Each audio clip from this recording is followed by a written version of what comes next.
Continuação da leitura da Lei 14.133, a Lei de Licitação vigente. Artigo 39. O julgamento por maior retorno econômico, utilizado exclusivamente para a celebração de contrato de eficiência, considerará a maior economia para a administração e a remuneração deverá ser fixada em percentual que incidirá de forma proporcional à economia efetivamente obtida na execução do contrato.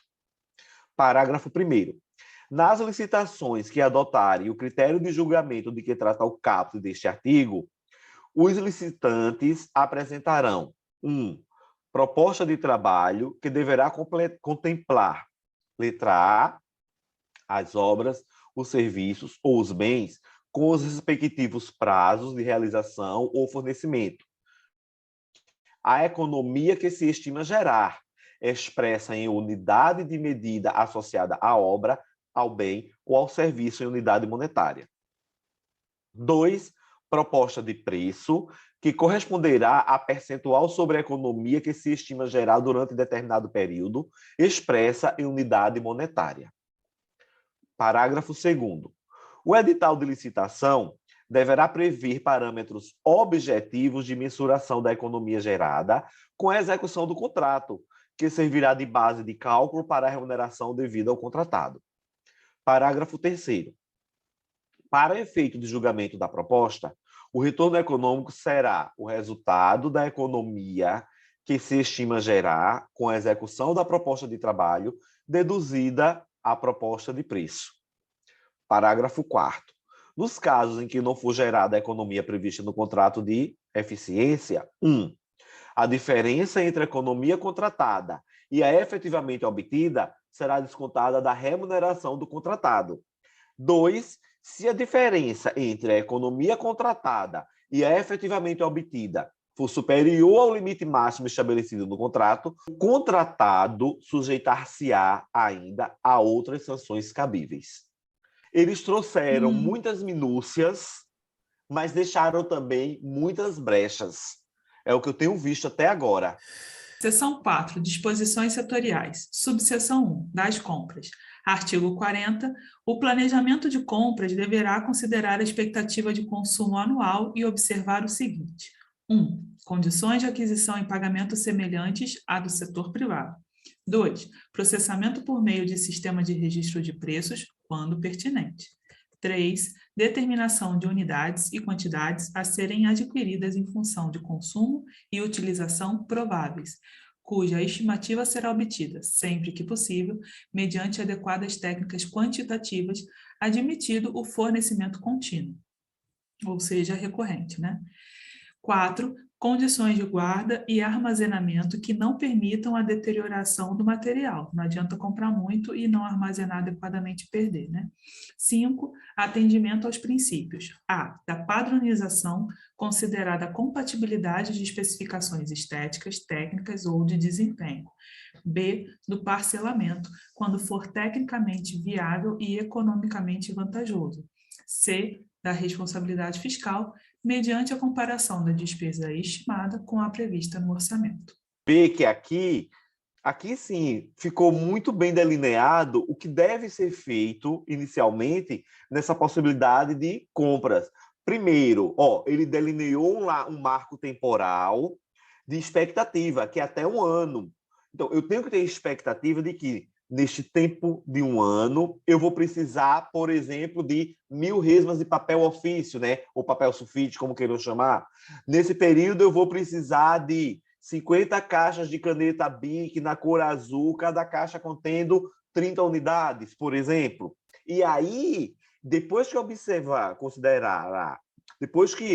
considerar essa expectativa de consumo anual, aí sim eu vou delinear o quê? As condições de aquisição e pagamento semelhantes do setor privado, o processamento, como vai ser o sistema de registro de preço, quando pertinente, a determinação, aí sim, Maria, das unidades e quantidades a serem adquiridas em função do consumo, inclusive admitindo o fornecimento contínuo. Eu posso comprar a você.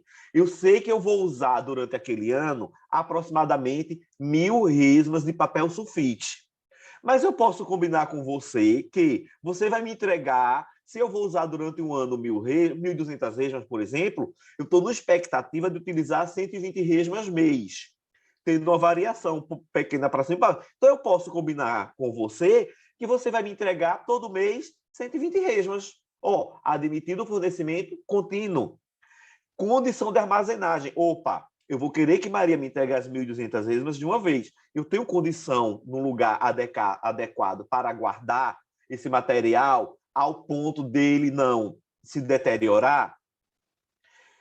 Aí eu vou observar a padronização, o tipo de resma eu quero, se eu quero papel mais fino, papel mais grosso, papel que consuma mais tinta, menos tinta, parcelamento e por aí vai. Aqui ficou mais compreensível, na minha opinião.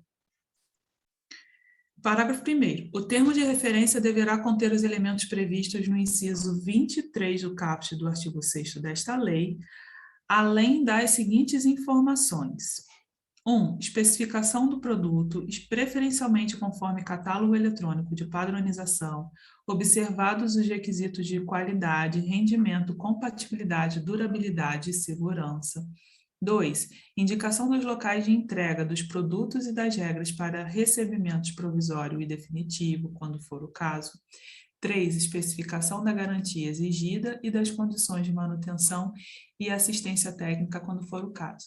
Esse artigo 6º é aquele que faz as definições, né? Então, aqui, termo de referência já vem todos os parâmetros que deve conter.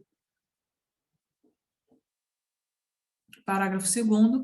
Na aplicação do princípio do parcelamento referente às compras, deverão ser considerados: 1. A viabilidade da divisão do objeto em lotes. 2. O aproveitamento das peculiaridades do mercado local, com vistas à economicidade sempre que possível, desde que atendidos os parâmetros de qualidade. E 3. O dever de buscar a ampliação da competição e de evitar a concentração de mercado. Parágrafo 3º. O parcelamento não será adotado quando a economia de escala, a redução de custos de gestão de contratos ou a maior vantagem na contratação recomendar a compra do item do mesmo fornecedor. 2. O objeto a ser contratado configurar sistema único e integrado e houver a possibilidade de risco ao conjunto do objeto pretendido. 3. O processo de padronização ou de escolha de marca levar a fornecedor exclusivo. Parágrafo 4º. Em relação à informação de que trata o inciso 3 do parágrafo 1º desse artigo, que é a especificação da garantia exigida e das condições de manutenção e assistência técnica, quando for o caso, desde que fundamentada em estudo técnico preliminar, a administração poderá exigir que os serviços de manutenção e assistência técnica sejam prestados mediante deslocamento de técnico ou disponibilizados em unidades de prestação de serviços localizada em distância compatível com suas necessidades. Hoje, não existem mais impressoras que sejam do próprio tribunal. O que é que o tribunal preferiu fazer? Porque estava tendo muita dor de cabeça exatamente com essa questão da garantia, de serviço técnico, de manutenção. O tribunal chegou à conclusão que ele estava gastando mais dinheiro com isso, porque ele comprava o equipamento, né, incorporava ao seu patrimônio, a gente sabe que aquele patrimônio é um patrimônio imobilizado, e aí tinha que contratar ainda uma outra empresa de assistência técnica. Exatamente. E aí, por quê? Porque quando você compra um equipamento, seja ele qual for, no caso, especificamente a gente está tratando de impressora, ela tem validar, o prazo de garantia dela é por um determinado período. Então, o que é que o tribunal chegou à conclusão? Foi melhor ele fazer um contrato de comodato com a empresa X, e aí eu não lembro se hoje é a Xerox, a Samsung, enfim, com a empresa X. A empresa ela fornece todas as impressoras, ela tem obrigação de, a cada ciclo, e aí eu também não sei se é a cada ano, a cada 2 anos, a cada 3 anos, ela trocar aqueles equipamentos por equipamentos mais modernos. Consequentemente, incumbe a ela a manutenção. Olha que coisa boa, Maria. Então, é assim, ó, deu problema na impressora X do gabinete X. Liga para a coisa, ó, vem aqui, e eles tinham prazo para atender aquela demanda, né? conserta ou troca. Via de regra, eles têm trocado, o que eu tenho observado. Leva uma nova, terminou havendo a economicidade. Isso foi bom para a administração. Outra coisa interessante é aqui, ó, nesse parágrafo terceiro, essa questão do parcelamento. O que é esse parcelamento? A gente dá a entender que seria o quê? Eu vou parcelar a entrega ou a compra. Não é isso. Quando ele diz parcelamento, é o parcelamento com vários fornecedores, para evitar, Maria, exatamente que apenas um fornecedor fique vinculado, ou seja, a administração ela fique nas mãos daquele fornecedor. Entendesse? Então, ó, esse parcelamento visa que eu preciso comprar o quê? 70 mil caixas de, sei lá, lápis de cores. Então, vamos ver, dentre todos eles, que vão me oferecer as mesmas condições ou as melhores condições que eu possa parcelar 20 mil com um, 20 mil com outro, 20 mil com outro e 10 mil com outro. Claro, situações excepcionais há, que esse parcelamento não vai ser possível, e aí sim, eu vou comprar com um único fornecedor, que é como ele diz aqui, ó, o parcelamento deverá ser a regra, tá? Mas ele não será adotado quando a economia de escala, a redução dos custos de gestão dos contratos e a maior vantagem na contratação recomende que eu compre determinado item mediante o mesmo fornecedor.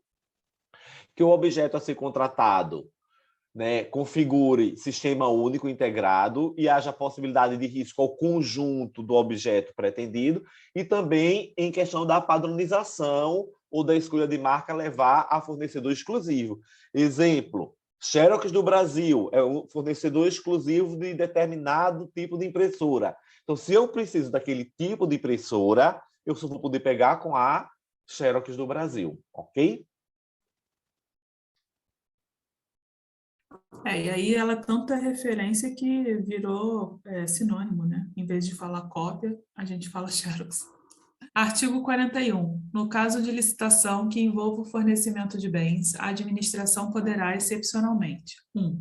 Indicar uma ou mais marcas ou modelos, desde que formalmente justificado nas seguintes hipóteses: a. Em decorrência da necessidade de padronização do objeto, em decorrência da necessidade de manter a compatibilidade com plataformas e padrões já adotados pela administração. C. Quando determinada marca ou modelo comercializados por mais de um fornecedor forem os únicos capazes de atender às necessidades do contratante. D.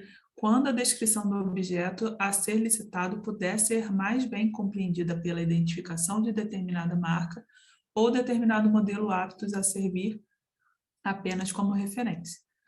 2. Exigir amostra ou prova de conceito do bem no procedimento de pré-qualificação permanente na fase de julgamento das propostas ou de lances, ou no período de vigência do contrato ou da ata de registro de preços, desde que previsto no edital da licitação e justificada a necessidade de sua apresentação. 3. Vedar a contratação de marca ou produto quando, mediante processo administrativo, restar comprovado que produtos adquiridos e utilizados anteriormente pela administração não atendem a requisitos indispensáveis ao pleno adimplemento da obrigação contratual. 4. Solicitar motivadamente carta de solidariedade emitida pelo fabricante que assegure a execução do contrato no caso de licitante, revendedor ou distribuidor. Parágrafo único. A exigência prevista no inciso 2 deste artigo restringir-se-á ao licitante provisoriamente vencedor quando realizada na fase de julgamento das propostas ou de lances. Inciso 2 é exigir amostra ou prova do conceito do bem no procedimento de pré-qualificação.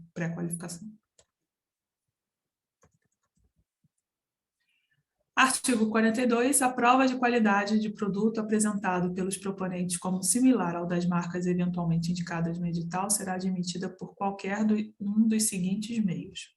1.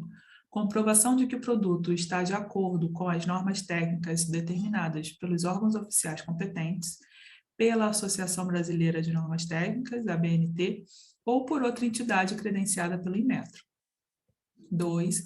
Declaração de atendimento satisfatório emitido por outro órgão ou entidade de nível federativo equivalente ou superior que tenha adquirido o produto.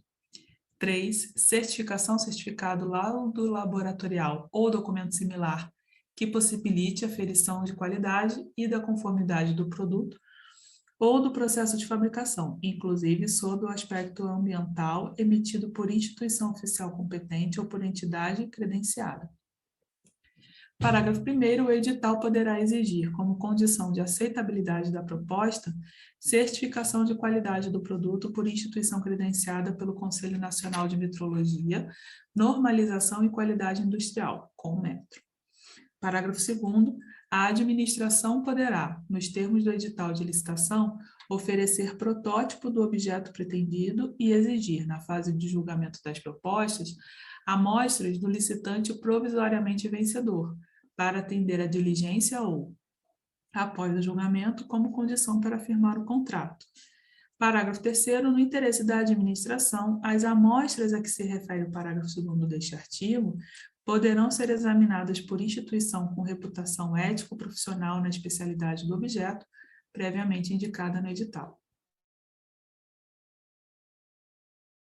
Artigo 43. O processo de padronização deverá conter: 1. Parecer técnico sobre o produto, considerados especificações técnicas e estéticas, desempenho, análise de contratações anteriores, custo e condições de manutenção e garantia. 2. Despacho motivado da autoridade superior com a adoção do padrão. 3. Síntese da justificativa e descrição sucinta do padrão definido, divulgadas em sítio eletrônico oficial. Parágrafo 1º. É permitida a padronização com base em processo de outro órgão ou entidade de nível federativo igual ou superior ao do órgão adquirente, devendo o ato que decidir pela adesão a outra padronização ser devidamente motivado, com indicação da necessidade da administração e dos riscos decorrentes dessa decisão, e divulgado em sítio eletrônico oficial. Parágrafo 2º. As contratações de soluções baseadas em software de uso disseminado serão disciplinadas em regulamento que defina processo de gestão estratégica das contratações desse tipo de solução. Artigo 44. Quando houver a possibilidade de compra ou de locação de bens, o estudo técnico preliminar deverá considerar os custos e os benefícios de cada opção, com indicação de alternativa mais vantajosa.